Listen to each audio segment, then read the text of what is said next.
All right, hello everyone. This is the video for Monday, January 20th. I am pre-recording this Sunday evening. I'll post early in the morning. This is going to be different than video than what I was originally planning. We're doing stars and standings, plus a game recap from Sunday night's game with a little caveat attached to it.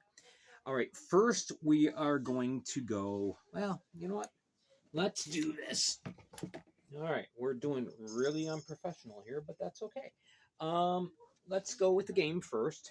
All right, 6-2 final in favor of Binghamton. Now, the caveat that I have, and we have the stars down here. We'll get to that in a bit. A lot of problems with this game, not with the game itself, but with getting it linked up to live stats. There were a lot of incorrect stats given on the sheet. The game report was prematurely closed out. And I have been told by members of the executive board that, quote unquote, once a game report is finalized, it cannot be altered.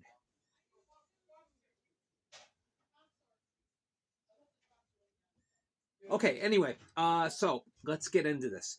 Binghamton ends up with a 9-point weekend. They take the Venom at McCann Arena 6-2. Now, one of the stats that's wrong is it lists attendance 200. No way. That place was, there was a good crowd. And Venom fans, I've got to hand it to you because the weather was really cruddy and you still came out and supported the Venom. A few fans came down from Binghamton, made the trip down, but the vast majority of the crowd was Venom fans. Now, listed in a newspaper article, the McCann Arena, the way they have the seating set up right now, seats 1,280 people. Based on that, and by the pictures that I had sent to me by other people, it looked like there was at least 800 people there. At least. And 200 gets put down on the game report. Why would you do that? That doesn't help the Venom. Okay, they're trying to get off to a fresh start here with the new ownership, a new home, and to butcher a stat like that is it's atrocious.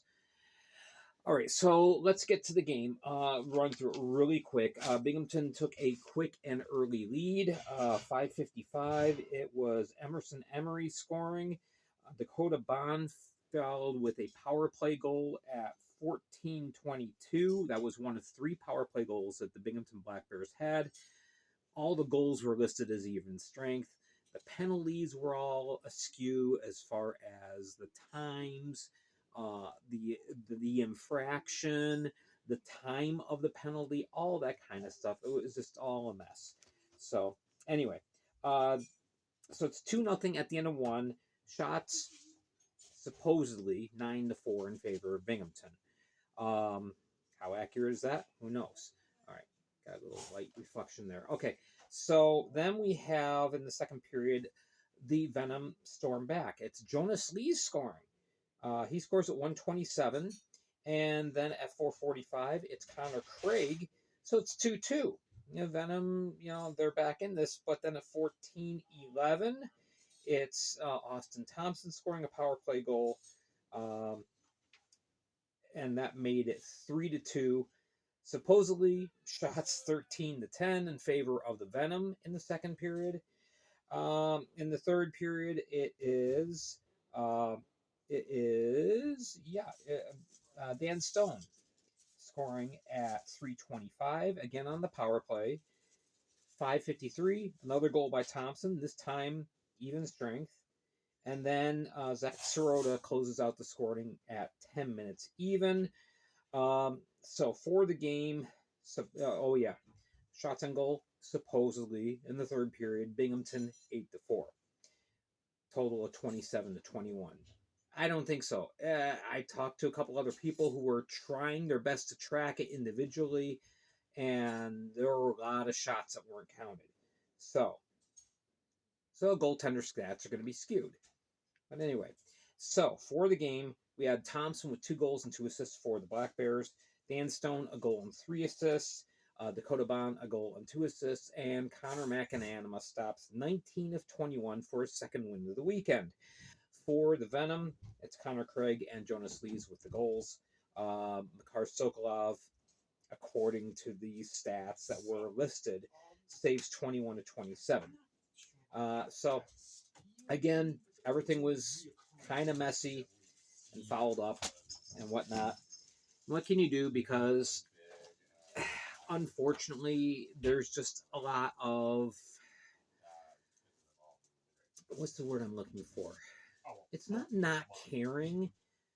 It's just a rushed and sloppy job done by the executive committee. And I hate to blast the league with this because I love the Fed. All right, I really do. But there's some things that happen with record keeping, especially for people who are credentialed media. I'm not credentialed media. I'm just a guy doing a podcast. There are credentialed media that are trying to track this information, and they have to go with false information. So yeah, it's a problem. It's a problem. It's an image. It's not just an image problem. It's an integrity problem. So hopefully this can get fixed. Anyway, let's go to the stars of the week. All right, we have 4 outstanding performances. Hello, and you are in the way. My sincere apologies for the cat butt. Oh, whatever. Okay, so there you go. Thank you. Okay, so 4 outstanding performances. These 4 were far and above beyond everyone else. So who else? Garrett Milan for the Athens Rock Lobsters. A goal and 6 assists on the weekend. 2 games. Insane performance. Austin Thompson, we talked about him earlier. In this game, 2 goals and 2 assists. Altogether for the weekend, he had 3 goals and 3 assists. Goaltending. Connor McCollum for the Danbury Hat-Tricks. Wow. 2 great performances. Gives up 1 goal on Friday and nothing on Saturday. Saves 65 of 66 and 0.50 goals against. And a save percentage of, 985. That's insane. And then on Saturday, his counterpart at the other end of the rink, Rico Gonzalez, he takes the loss. He gives up 1 goal and saves 56 out of 57. So there's 982 save percentage. So, I've mentioned Gonzalez before. He is the MVP of the Rockers this year. No doubt about it. No question about it. He is the MVP. All right, so those are our 4 outstanding players, and I want to give kudos, shout out to some honorable mentions. So we had Scotty Koash for the Monroe Moccasins, 2 goals and 3 assists on the weekend. Let's see, we had Kaysen Gallant had a hat trick on Friday, and then 2 assists. And then also, let's see, trying to read upside down. Brody Thornton for the Baton Rouge Zydeco, a goal and 4 assists. He just a tremendous impact that he has had since coming back down from the SPHL. We have Orca Weisblatt. He just comes back from a long stint on IR and simply has 2 goals and 3 assists in 2 games. Incredible. And Mario Cavallari plays the entire game on Saturday. He played the last 12:26 of the game on Friday in relief. He only lets up the 1 goal. So he's 1-0 on the weekend, an 0.83 goals against, and a 968 save percentage for the weekend. So congratulations to all of those players. All right, we'll jump into the standings, and I want to talk about this a little bit because it's getting really interesting. There's some interesting little nuances on here. All right, so hopefully you can hear me. I know the board is in front of my mouth a little bit, but I should be able to project. All right, so Binghamton, yeah, they're running away with the Empire Division. They now have a um, a lead of 27 points. That's 9 full wins that would take for Port Huron to catch the Black Bears right now. Watertown 1 point behind. The Watertown has played less games, so Binghamton. I mean, they're just running away with it right now. It is January 20th, and they're already down in their magic number to clinch a playoff spot down to 56.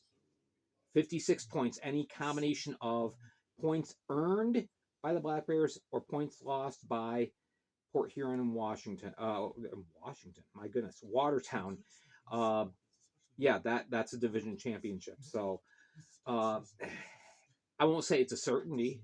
It won't. It's not an automatic, but excellent possibility that Binghamton's going to have home ice advantage throughout the playoffs. All right.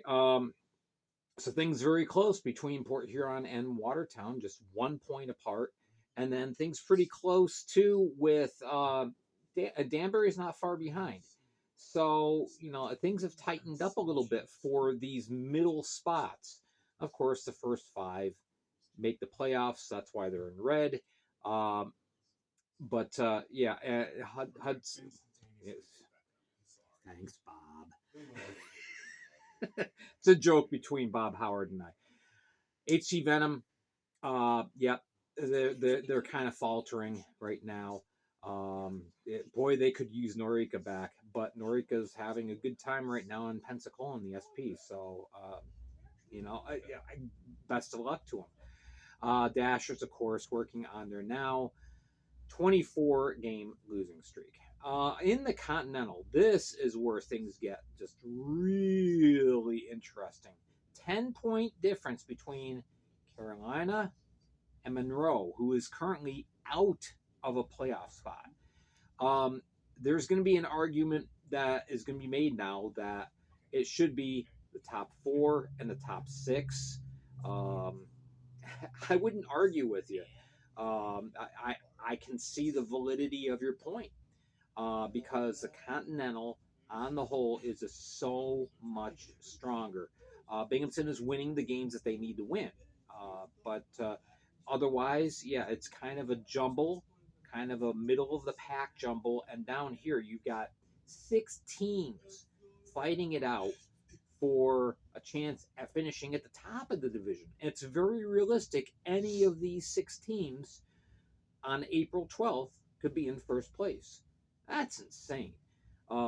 55 points for Carolina in first place, and then they're only up by 1 point on Baton Rouge, and then Monroe, 10 points away. That's 3 wins and an overtime loss, and they're out of the playoffs right at this moment. That's incredible. Mississippi, I hate to say it, but mathematically, Mississippi is pretty much done. They haven't been able to turn things around. They would literally, in order to have a chance at making the playoffs, they would have to win every single game from here on out, and that's not going to happen. It's just not.